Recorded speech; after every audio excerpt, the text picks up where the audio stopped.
সারা ভারতবর্ষে যখন স্বাধীনতার জোয়ার উঠেছিল ঠিক তখনই ইতিহাস অনুযায়ী আদি গঙ্গার পাড়ে 1906 সালে তৈরি হয়েছিল এই আলিপুর সেন্ট্রাল জেল।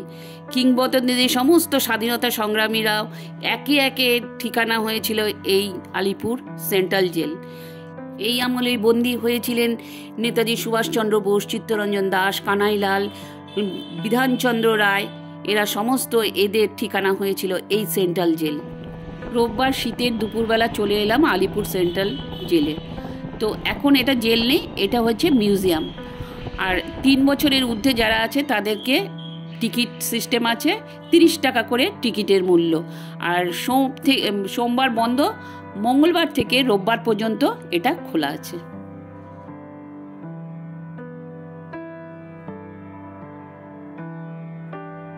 কি করে আসা যায়? এখানে হচ্ছে যে কোনো জায়গা থেকে মেট্রো করে এসে যতীন দাস পার্কে নামতে হবে। যতীন দাস পার্ক থেকে নেমে খানিকটা অটো করে আসলে এখান থেকে সোজা বাদিকে আসলে হচ্ছে এই আলিপুর মিউজিয়াম।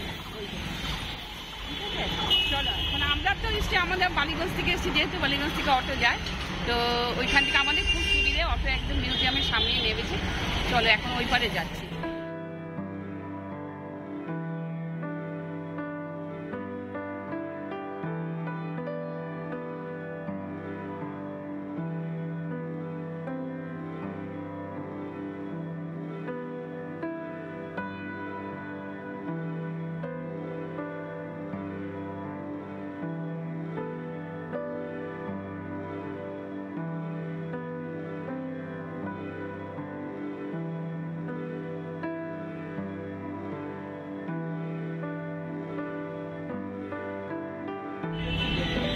লাইট সাউন্ডের এন্ট্রি ফি হচ্ছে 100 রুপিস করে, মানে 100 টাকা।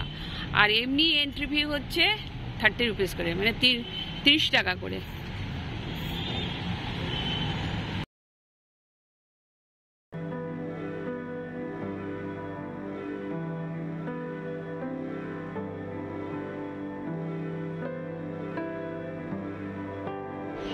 প্রবেশ মূল্য হচ্ছে 30 টাকা। আমরা এখন প্রবেশ করে গেছি, আর এখান দিয়ে প্রবেশ করতে হবে। চলো, ভেতরটা ভীষণ সুন্দর লাগছে, ভীষণ সুন্দর। আর গান হচ্ছে, দেশাত্মবোধক গানগুলো হচ্ছে। আর এই দেখো ভীষণ সুন্দর গার্ডেনটা করেছে, খুব সুন্দর গার্ডেন করেছে। আমি আগে সামনেটা তোমাদেরকে একটু দেখিয়ে দিচ্ছি। আর এটা হচ্ছে ঢোকার পরেই এখান দিয়ে আমরা পুরো সোজা চলে যাব। চলো,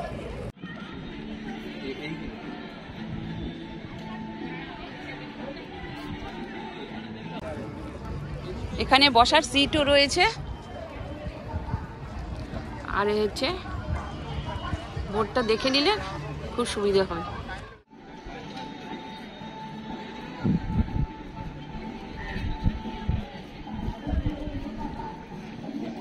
1906 সাল যখন সারা ভারতবর্ষ একদম ইংরেজদের অত্যাচারে জর্জরিত, তখন ব্রিটিশ সরকার এই আদি গঙ্গার ধারে এই 20 ফুট উচ্চতার ভেতরে এই জেলখানা তৈরি করেছিল।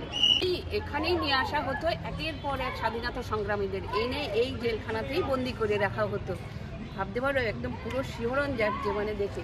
আর এখানে হচ্ছে স্মৃতিস্তম্ভ লাগানো হয়েছে। এই যে দেখো স্মৃতিস্তম্ভ, কাছের থেকে তোলো, স্মৃতিস্তম্ভ করা হয়েছে। এই যে স্মৃতিস্তম্ভ, এই যে এটা। আমরা এখন ভেতরের দিকে যাচ্ছি, আর ঢুকেই বাঁদিকে আমরা বাঁদিকের রাস্তা দিয়ে যাচ্ছি, সোজা চলে যেতে হবে। ঠিক আছে, প্রচুর লোক এসছে। আর এখানে দেখো যারা যারা মৃত্যুবরণ করছে তাদের নাম সহ ছবি দিয়ে দেওয়া হয়েছে। এই যে অন্তর্হিত চিত্র, এই দেখো অনেকটা উঁচু। আমি এখান থেকে ধরতে পারছি না, তাও তোমাদেরকে একটু ক্লোজ করে দেখিয়ে দিলাম। আর এখানে যারা যারা ছিলেন তাদের যতীন্দ্রমোহন সেনগুপ্ত কক্ষ, বিধানচন্দ্র রায়ের কক্ষ, চিত্তরঞ্জন দাসের কক্ষ, নেতাজি সুভাষচন্দ্রের কক্ষ, নেহেরুর কক্ষ, এনাদের সব এটা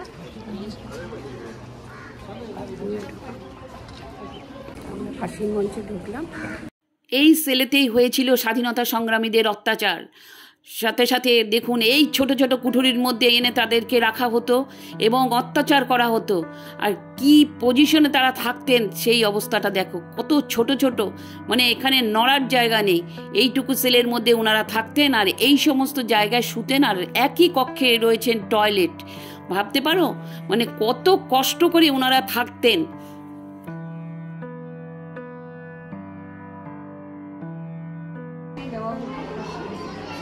দেখা গেল আমার মনে হয় ওদিকে আরো আছে, তাহলে এটা খাদ্য অনিষিদ্ধ সবাই মানে হাতে এনারাই অত্যাচার করতেন। দেখে না 1908 সালে প্রথম এই ফাঁসি কাটে ঝোলানো হয় কানাইলাল দত্তকে।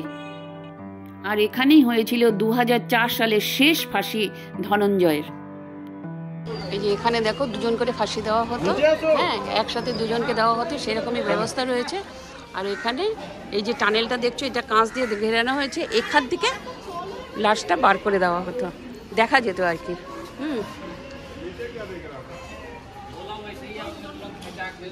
আর যে ওই যে দেখছো ওইদিকে ঘরগুলো, ওখানে কয়েদিরা থাকতেন, ওদেরকে এটা দেখানো হতো কেন কি ওরা দেখে যাতে শিউরে ওঠে এবং ওদের ভেতরের কথাগুলো যাতে ওরা মনের কথাগুলো যাতে ওদের কাছে বলে দেয়, সেই জন্য ওদেরকে দেখানো হতো এই ফাঁসিটা।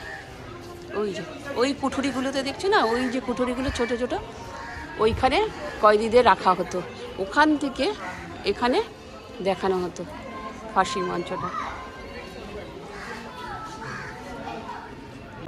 এই প্রশ্নটা ভাবতে পারছো, গা একদম শিউরে উঠছে। এই জায়গাটায় আসলে না মাথা নত হয়ে যাচ্ছে আমাদের, মানে আর দেশাত্মবোধক গানগুলো হয়ে যাচ্ছে।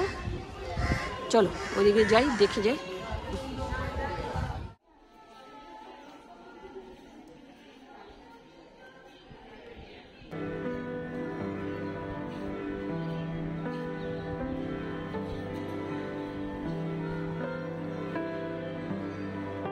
তো ফাঁসির মঞ্চে যারা মারা যেতেন তাদেরকে এনে এই বেঞ্চের উপরেই শুইয়ে দেওয়া হতো।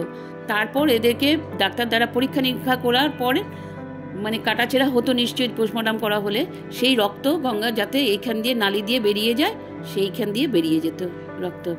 আর এই বেসিনে সমস্ত হাত টাত ধোয়া হতো। মৃত্যুর কিছুক্ষণ আগে কয়েদিদের এনে এই পাশের কক্ষতেই রাখা হতো, আর সেইখানে তাদের ইচ্ছে পূরণ করা হতো, যে তারা কি খেতে চাইছে, কি করতে চাইছে সেই ইচ্ছে পূরণ করা হতো এবং তাদের গীতা পাঠও করা হতো।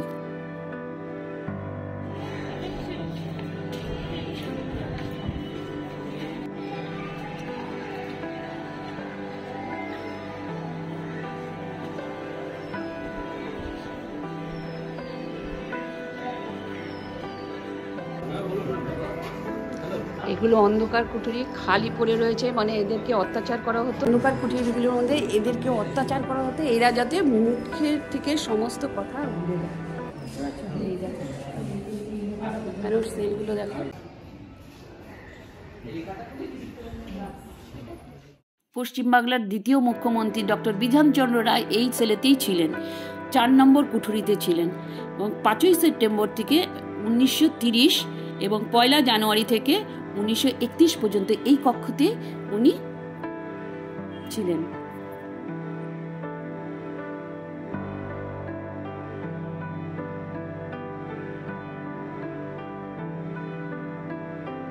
এটা বড় অন্ধকার, কোনো জানলা টালনা কিচ্ছু নেই।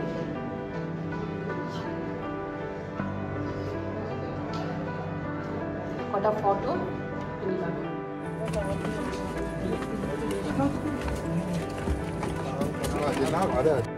এই কক্ষতে ছিলেন নেতাজি সুভাষচন্দ্র বোস।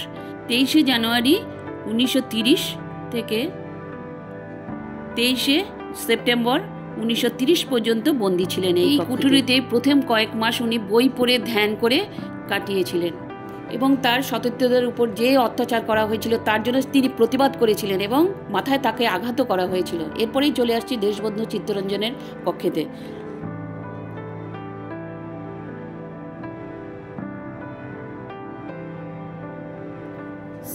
উনি ছিলেন ফার্স্ট ফ্লোরে, আর 6 নম্বর কুঠুরিতে ছিলেন উনি।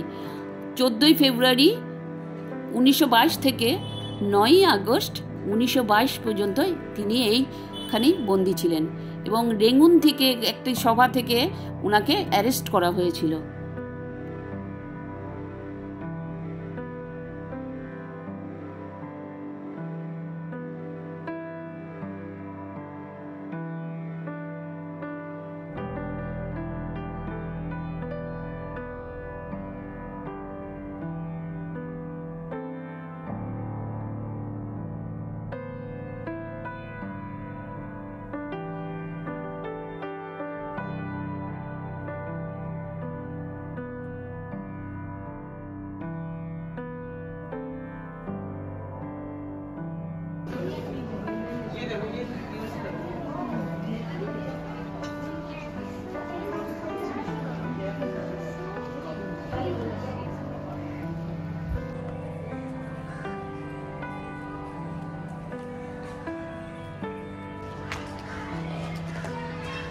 এটা হচ্ছে আর্ট স্টুডিও।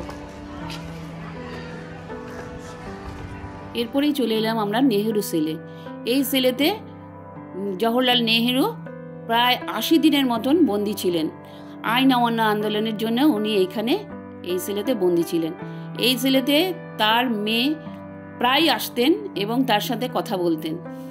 উনি আসতেন প্রায় 15 দিন অন্তর অন্তর উনি আসতেন এবং বাবার সাথে মিট করতেন। এই যে দেখুন, জওহরলাল নেহরুকে এই কক্ষটিতে বন্দী করা হয়েছিল। একটা আলাদা অনুভূতি হচ্ছে, একটা শিহরণ জাগছে। জওহরলাল নেহরু যখন আইন অমান্য আন্দোলনে এখানে কারাগারে বন্দী ছিলেন, তখন তার মেয়ে ইন্দিরা গান্ধী এখানে এসেই বসতেন এবং বাবার সঙ্গে কথা বলতেন। 15 দিন অন্তর অন্তর আসতেন এবং প্রায় 20 মিনিট ধরে ওনার বাবার সঙ্গে কথা বলতেন। তার স্মৃতি এখানেই রয়েছে এখনো।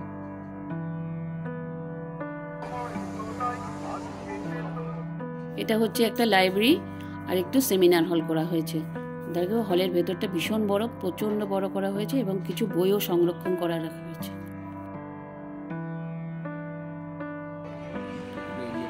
আর পুরো এরিয়াটা দেখো, এই যে দেখা যাচ্ছে রাউন্ড শেপে পুরো এরিয়ার সেলগুলো এইভাবেই তৈরি করা হয়েছিল। আর এখানে রয়েছে একদম, এই দেখো সোজাসুজি, এটা হচ্ছে ওয়াচিং টাওয়ার। এটা এখন বন্ধ রয়েছে। তো এখান থেকে এমনভাবে তৈরি করা হয়েছে যাতে মানে সব কিছু দেখা যায়, মানে সব কিছু ওরা ওপর থেকে ওয়াচিং করতে পারে। আর কক্ষগুলো সমানে একরকমভাবে তৈরি করা হচ্ছে যাতে কোনো রকমভাবে কয়েদিরা কোনো সময় কারোর সাথে যোগাযোগ করতে না পারে। আর ওই দেখো কীভাবে অত্যাচার করা হতো সেই সমস্ত পুতুলের মাধ্যমে রেখে দেওয়া হয়েছে। এটা হচ্ছে মানিকতলা বোমা মামলায় ব্যবহৃত যে বোমা হয়েছিল তারই বিবরিত রূপ। আর এখানে সংরক্ষিত করা রয়েছে যারা যারা যেই সমস্ত বোমা ব্যবহার করা হয়েছিল, যেই সমস্ত মামলায় ব্যবহৃত করা হয়েছিল, সেই সমস্তগুলোই এখানে সুসজ্জিতভাবে রাখা হয়েছে। কে কোন বন্দুক ব্যবহৃত করা হচ্ছে সেই সব নিদর্শন এখানে একদম খুব সুন্দরভাবে সুসজ্জিত করে রেখেছে। খুব ভালো লাগছিল দেখতে, আর ইতিহাস মনে পড়ে যাচ্ছিল। ভারতবাসী এই ইতিহাস কোনোদিনও ভুলবে না।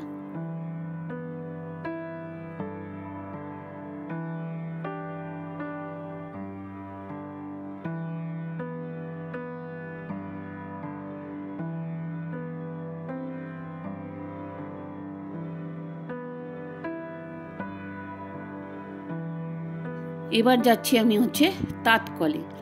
এই আলিপুর জেলে বন্দীদের দিয়ে কিভাবে তাঁতের কাজ করানো হতো সেটাই এখানে দেখানো হয়েছে। চলো যাই, দেখে আসি একটু তাঁতকলটা।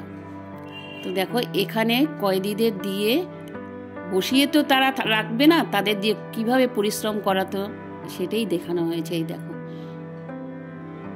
তাঁত বুনছেন সমস্ত কয়েদিরা। এই যে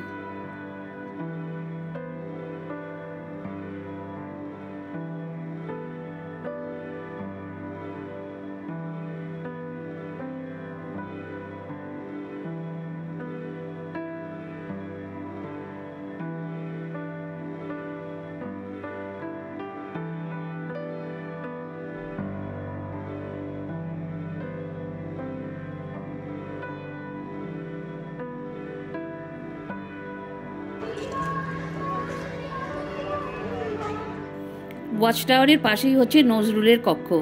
তো কাজী নজরুলের কক্ষ দেখো, এখানেও মানে ভেতরে ঢুকেও দেখলাম যে অনেকগুলো ওয়ার্ড বন্ধ রয়েছে, এখনো সংস্কার চলছে। এই যে উনি বসে আছেন, এই যে দেখো।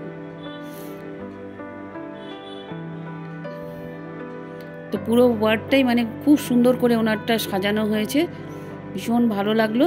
আর পাশে সমস্ত কিছু পরিষ্কার এখনও কন্টিনিউয়াস করে যাচ্ছে, একটা পাতাও পড়তে দিচ্ছে না। সাথে সাথে মানে সমস্ত লোকজন রয়েছে, তারা পরিষ্কার করে দিয়ে যাচ্ছে। প্রচুর মানে এখানটা ঘুরতে হলে অন্তত 2.5 ঘন্টার সময় নিতে হবে। এটা হচ্ছে ঐতিহাসিক কক্ষ, সোজা গিয়ে একদম সামনে পড়ছে। এটা হচ্ছে ওয়ার্ড নাম্বার 4 ছিল। যাই হোক, এখানে সমস্ত কয়েদিদের এনে রাখা হতো জেনারেল ওয়ার্ডে। আর এটা কিন্তু একদম মানে সংস্কার করা হয়নি, আগে যেরকম ছিল ঠিক সেরকম ছিল। আমি একদম ভেতরে ঢুকে তোমাদেরকে দেখাচ্ছি। দেখো কিভাবে ওনারা থাকতেন, আমাদের ভারতবর্ষের বীর সন্তানেরা কিভাবে থাকতেন, কিভাবে এখানে মানে পাশে বারান্দা রয়েছে, সেখানে কিভাবে ওনারা হাঁটাচলা করতেন, বিচরণ করতেন, এই আমাদের স্বাধীনতা সংগ্রামীদের কিভাবে অত্যাচার করা হয়েছিল, সমস্ত কিছু এই জেনারেল ওয়ার্ডে এনে রাখা হতো ওনাদেরকে। তারপর সাজা অনুযায়ী ওনাদের এক একটা জায়গায় পাঠানো হতো, এক একটা কক্ষে পাঠানো হতো।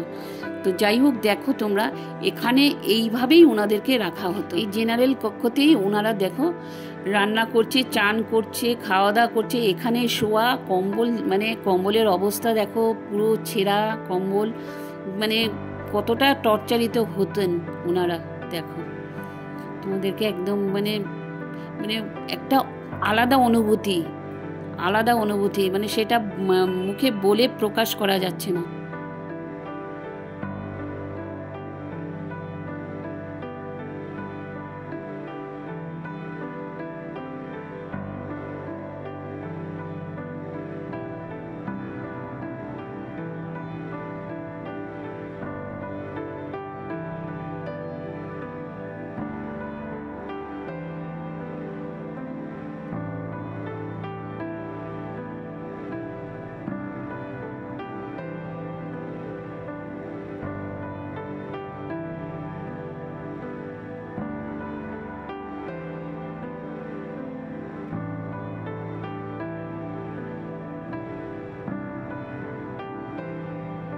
আর এই যে দেখছো লম্বা বারান্দাটা, এখানে এই যে চুল কাটা হচ্ছে, এই লম্বা বারান্দাতেই আমাদের বীর সন্তানেরা এক সময় তাদের বিচরণ ক্ষেত্র ছিল। এই যে লম্বা বারান্দাটায় হচ্ছে বিশেষ কক্ষ, মানে এটা হচ্ছে পুরনো যেরকম ছিল আগে সেরকমই রাখা হয়েছে। আর রাখার পরে কিভাবে এদের রাখা হতো, কিভাবে টর্চার করা হতো, সমস্ত কিছু রেখে দেওয়া আছে। এটা কিন্তু একদম ঠিকঠাক করা হয়নি, প্লাস্টার করা নেই। ওগুলো যখন করেছে এগুলো কিন্তু কিচ্ছু করা হয়নি। আজকের পার্টটা এখানেই শেষ করলাম। লাইক করো, শেয়ার করো, সাবস্ক্রাইব করো, নতুন বন্ধুরা অবশ্যই করে দিও। কালকে একটা নেক্সট ভিডিও আসবে, এটারই পার্ট নাম্বার 2।